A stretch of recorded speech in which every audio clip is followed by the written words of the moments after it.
Hi, good morning, everyone. Welcome to our Unit 3 discussion of decontamination and disinfection of instruments. So let's go ahead and get started. So today we're going to talk about defining equipment and sterile supplies used in the operating room and how that's going to affect your job in sterile processing. We're going to learn about different principles and techniques for decontamination of instruments and equipment detailed by industry standards. We're going to demonstrate the use of various chemicals and safety protocols used in decontamination and sterilization processes. And obviously, we're going to incorporate our use of PPE as well. So, what are your assignments for this week? You have quite a few things. Again, this class moves pretty quickly, right? So stay on top of your assignments. Don't fall behind. Keep checking to make sure you didn't miss anything.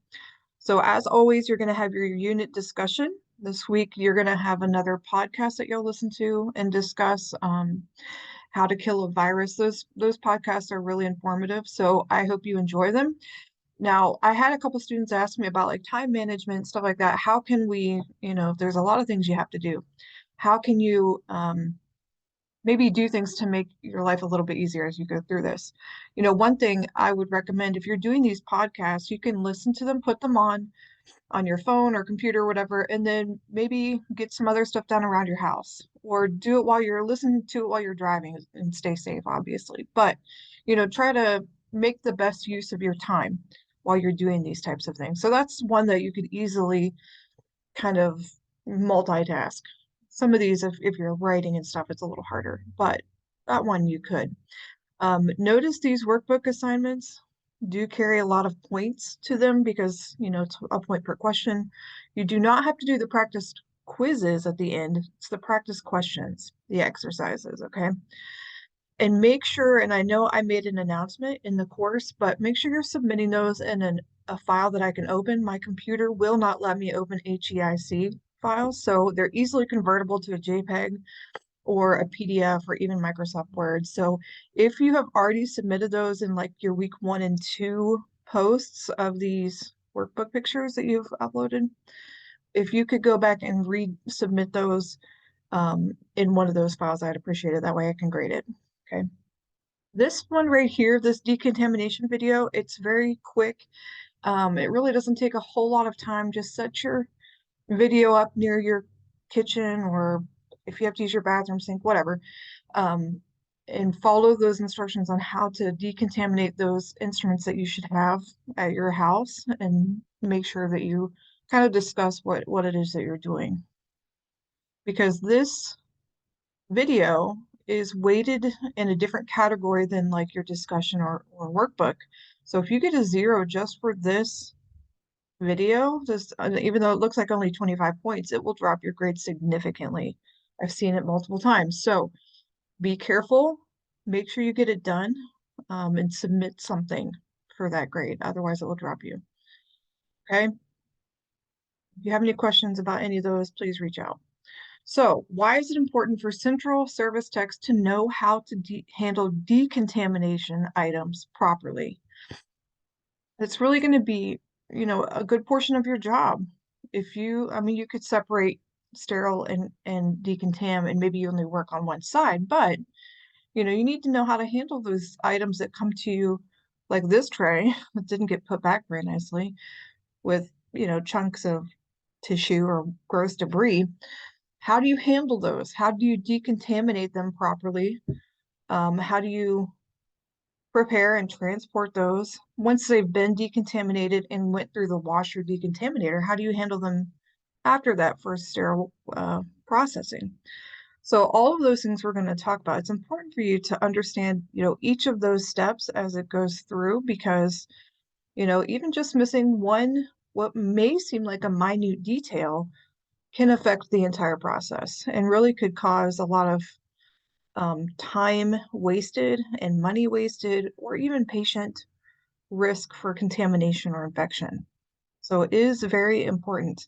So we're going to start by talking about decontamination and point of use preparation. So as they're being used, usually we're going to refer to this as being used in surgery, because that's the majority of where you're going to get your dirty instruments back. You could get it from the rest of the hospital, right? But the majority is going to come from the OR. especially these gross soil debris.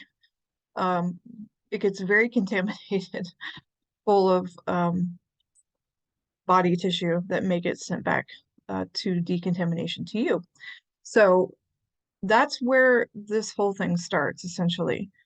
In surgery, and I teach my surgical technology students this, while we're using those instruments in surgery, every time that surgeon gives it back to you, wipe it clean. Keep it as clean as possible while you're using it. Okay. You want to remove that gross soil, not gross as in icky, gross as in like you can see it, it's there.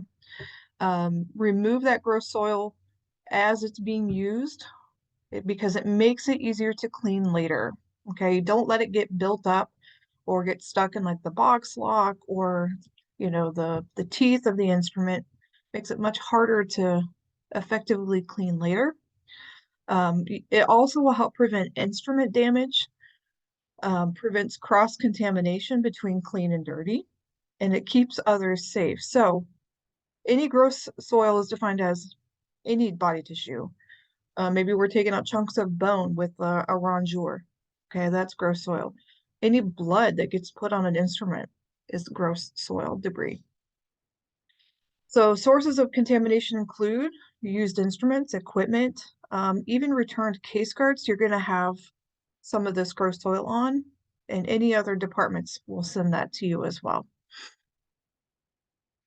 So point of use preparation.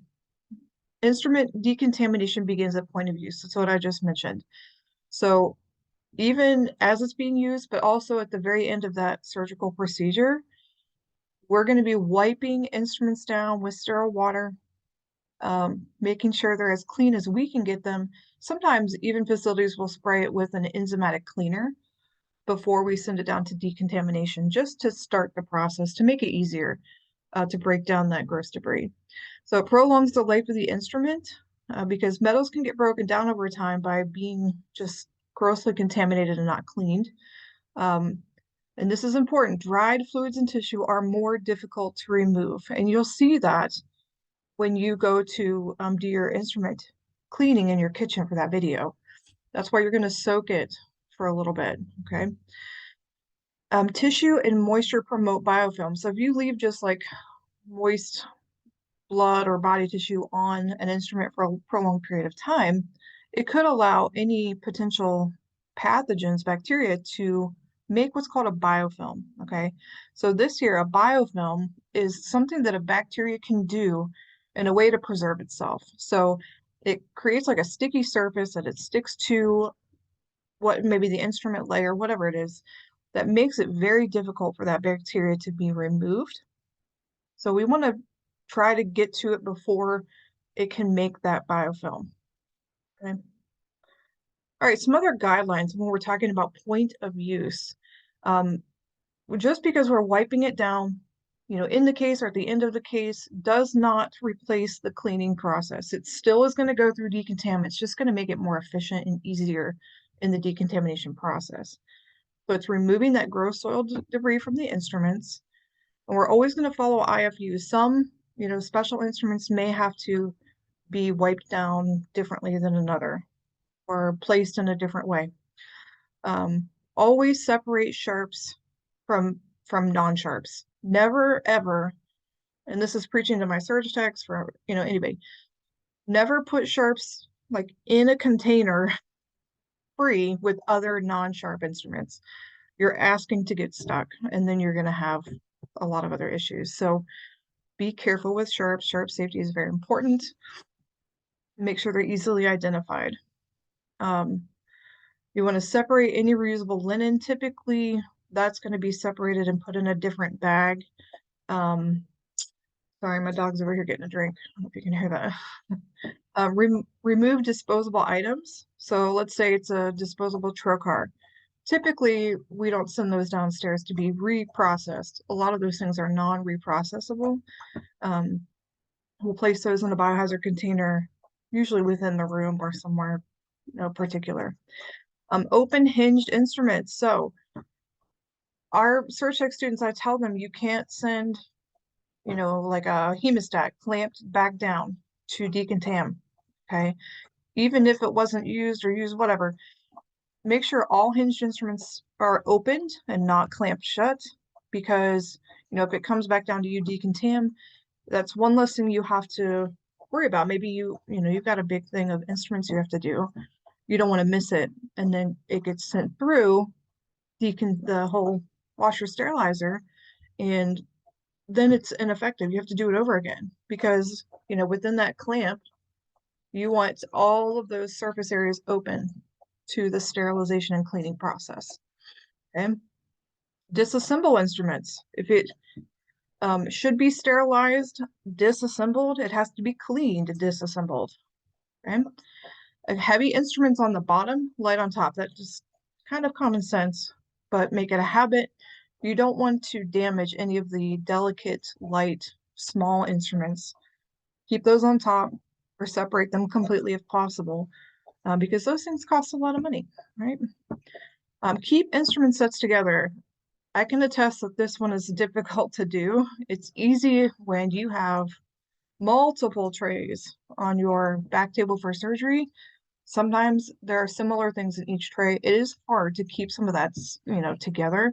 Sometimes facilities will mark them, like maybe with a special tape, or etching. Sometimes they can do that to tell you which came with what, but it's going to make, you know, the management of those instruments easier later down the road, and you risk not losing things, etc. Keep instruments moist. This isn't the same way as like moisture promotes a biofilm. You're keeping it moist because dry debris is harder to clean. Okay, this is at the point of decontamination for keeping it moist. And then always check to see if anything needs repaired. You're going to look over those instruments, make sure there isn't like a chip missing out of it or a tooth missing off of a toothed forceps, anything like that that sticks out to you. Tag it for repair. Don't just send it down the line, because when it gets back to that surgeon and or surge tech, and it's not functioning properly, it's going to delay the case. It's going to make people angry. So everybody needs to be aware of that as it comes to you. Take initiative. Okay. All right. So how do we transport dirty items, dirty instruments? Some guidelines here. If it was used in patient care, whether or not you can see the gross debris doesn't matter. If it came in contact with patients, it's contaminated, right? So when in doubt, throw it out. Anytime you're dealing with contaminated items, patient care items, wear gloves. Okay, that's part of your standard precautions. You want to make sure that you're keeping yourself safe and anybody else safe as well. If splashing is a concern, so you have like a basin of fluid, wear appropriate PPE. So in that case, that would include eye protection, mask, gloves. If you're in decontaminant, like doing the whole cleaning process, that's also going to include a gown and the special rubber gloves. If transporting carts, let's say you're going from the OR to decontam, maybe they're not exactly close, you're going through hallways, pay attention to where you're going. Those carts can be difficult to push sometimes. Sometimes there's a rogue wheel that doesn't like to be pushed. Be careful. You don't want to cause any damage to the cart or to anybody that's in the path. And never leave carts with soiled items unattended. Again, this seems like it should be common sense, okay? But this is one that's like you may get distracted or busy or something comes up and you're going to run in somewhere real quick and keep going. Don't do that. Take care of what you're dealing with first, okay? If you leave a dirty cart in the hallway and you have, I mean, there's anybody in this hospital can pass by if you're out, like not in a closed facility, and come in contact with something that is grossly contaminated. You don't want to spread those germs. So be aware of that. So we've talked about some of these terms before, but what is clean? What does that actually mean? Okay, clean is not the same thing as sterilized, right? So the definition of sterile, remember, was the removal of all living microorganisms, including spores. Okay, clean is not that. Either something is sterile or it is not. So if it's not sterile, it can still be clean, but it can't be sterile. So clean is removing all soil and foreign debris, whether it's visible or non-visible, Now, here's the difference. The presence of pathogens is minimized, not completely gone, just minimized to enough to like a safe handling. All right. To clean, you have to have the right tools that allows for better visualization to see what you're doing. And if it wasn't cleaned properly, it cannot be sterilized properly. That's super important. We're talking about decontamination. You want to get it clean enough that it can be sterilized properly. If you leave like a piece of fat on an instrument that was used in surgery and it goes through the sterilization process, re-put in the container of instruments to be used again, and that search tech sees that there's a piece of fat on their clamp or whatever, it's not sterile. You cannot sterilize tissue, human tissue. It can't be done. So you want to make sure you get all that off. All right, so some other things about cleaning and decontamination. The decontamination area is separate from the sterile area, right? We're keeping clean and dirty separate. This is the part where immediately after it's being used in surgery or somewhere in the facility, it will go to this area. This is the receiving part of the soiled and used supplies. This is like in this picture here, this is where our soiled instruments will be cleaned in the 3-sink. Usually it's a 3-sink process we'll talk about. It's cost effective to centralize decontaminate. You guys had that discussion post about centralization, which was good. You guys did a good job on that. Location is important because you want to keep a good workflow, right? You want it close to where it's coming from and where it's going to go next. It seems kind of picky, but the floors and walls have to be very specific. It has to tolerate chemical cleaning because of, what's coming into it. It has to be cleaned properly. These numbers are important. Okay, if you go on to take your certification exam, things like this will be on there, I can guarantee you.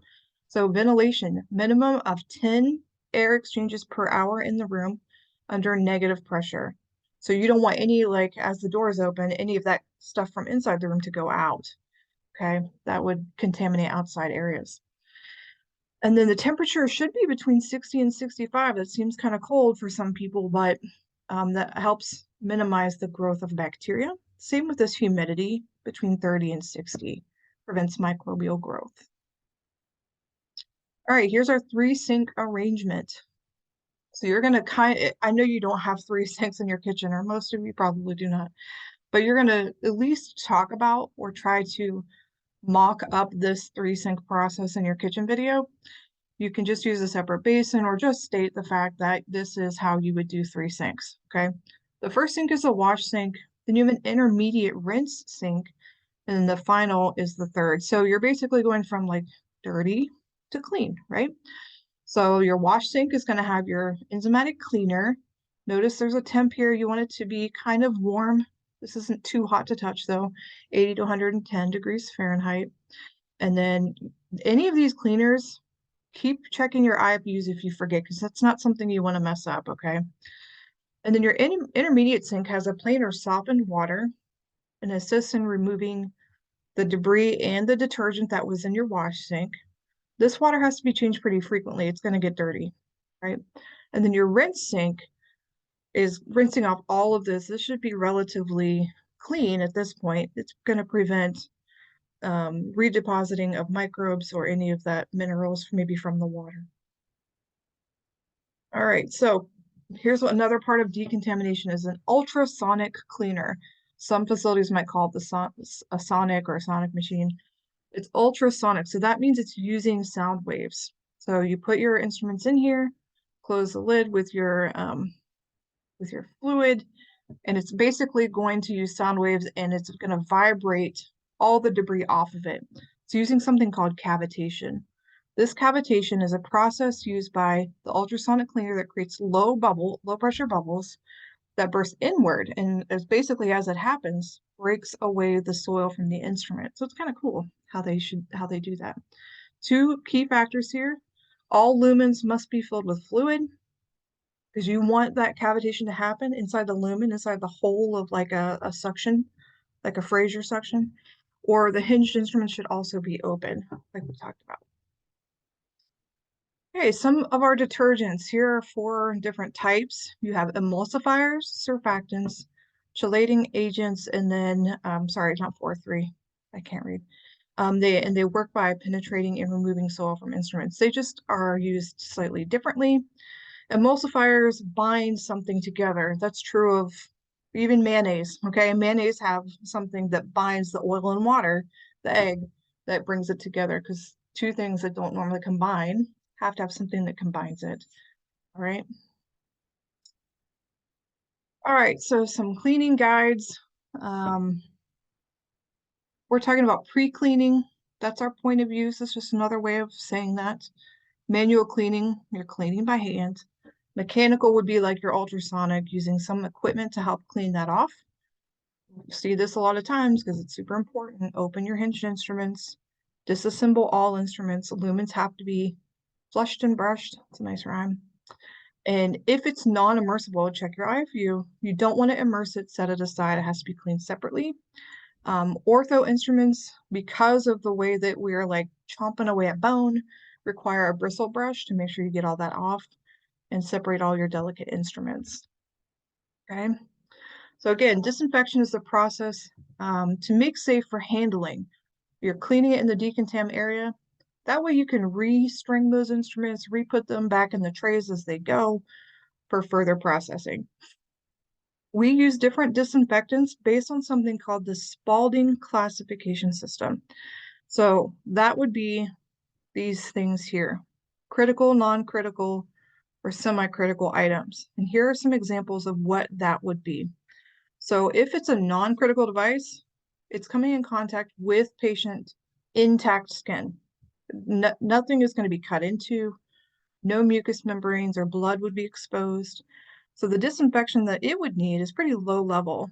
You don't have to worry about like getting an SSI with those types of items. Now to go to the complete opposite, critical item is going like if we make an incision for, let's say a laparotomy going inside the body, those have to be sterile. So the disinfection level here is sterilization. No microbes, including spores. Okay. Some other key terms here: bactericidal. So anything cidal, using our med term, is to kill. So bactericidal is to kill or completely destroy bacteria. A disinfectant is a chemical that kills most pathogens, but not spores. That's sterilization. High level, notice these different levels of disinfection. Okay, high levels disinfection removes all the microbes and some spores. Intermediate, destruction of viruses, mycobacteria, fungi, and vegetative bacteria, again, but not spores. Low level is you're going to destroy some forms of bacteria, fungi, and viruses, but a whole lot less than a high level. Okay, so let's move on to talking about complex surgical instruments and how you would handle those. One of the main complex surgical instruments you'll have are endoscopes. There are a variety of categories of endoscopes, okay? They can be rigid, semi-rigid, or flexible endoscopes. Any endoscope is just looking, the scope is an instrument used to look inside. So a scope used to look inside, but there are a lot of types. You can see here, I listed a few of them: bronchoscope, gastroscope, colonoscope. They're, in this case, named to where they're going to go look. So they are different. It's not a one scope fits all. Different lengths, different sizes of openings, so they have to be specific to the anatomy. So rigid endoscopes mean they don't bend, right? They are rigid in structure. They are very delicate, very expensive, with that lens on it and the viewing. Usually constructed of stainless steel. Semi-rigid it's going to be a little bit thinner, which allows for some flexibility and bending. Most often your semi-rigid is going to be in urology. And then flexible is going to just depend. You might have two versions. You could have a cystoscope that is flexible, or you could have a cystoscope that is rigid. Sometimes it's patient anatomy that would decide the factor, or surgeon preference. So you will have to know how to process all of these types. So some key terms or key concepts here for caring for endoscopes: always remove the lights, force adapters, and valves. Again, it's just one of those things that you take off that you had to put on. Use a neutral pH solution according to IFUs. You're first going to like wipe it down with a soft cloth on the outside. And then like to go back, let me go back here.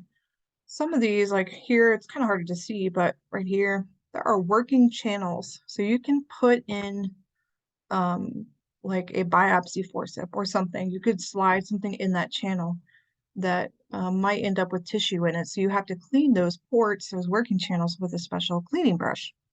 And then you're going to flush that working channel to make sure you flush it out and it is um, wet enough to do the process. And then at the end, you're going to dry it with a lint-free cloth.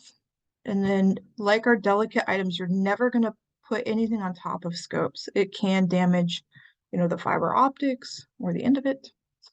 And then the flexible scopes, here you're going to do a pre-clean, a leak test. You're going to clean it, high-level disinfectant HLD, sterilization. It's going to dry, and then you're going to store it. So that's the process in a nutshell for flexible scopes. Okay, so that is it for today.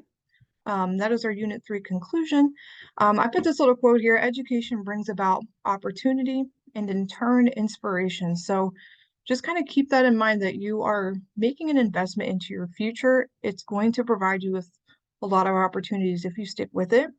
And I know we're almost actually halfway through this quarter, so it's kind of hard to believe that it moves so quickly. But stick with it, and you guys can do it. I know you can. You guys have done a good job so far. If you have any questions or concerns, please reach out to me. Here's my email. I do have office hours today, or if that doesn't work, you can get a hold of me. We can figure something out. Okay. But have a great week, and I will see you next week. Bye.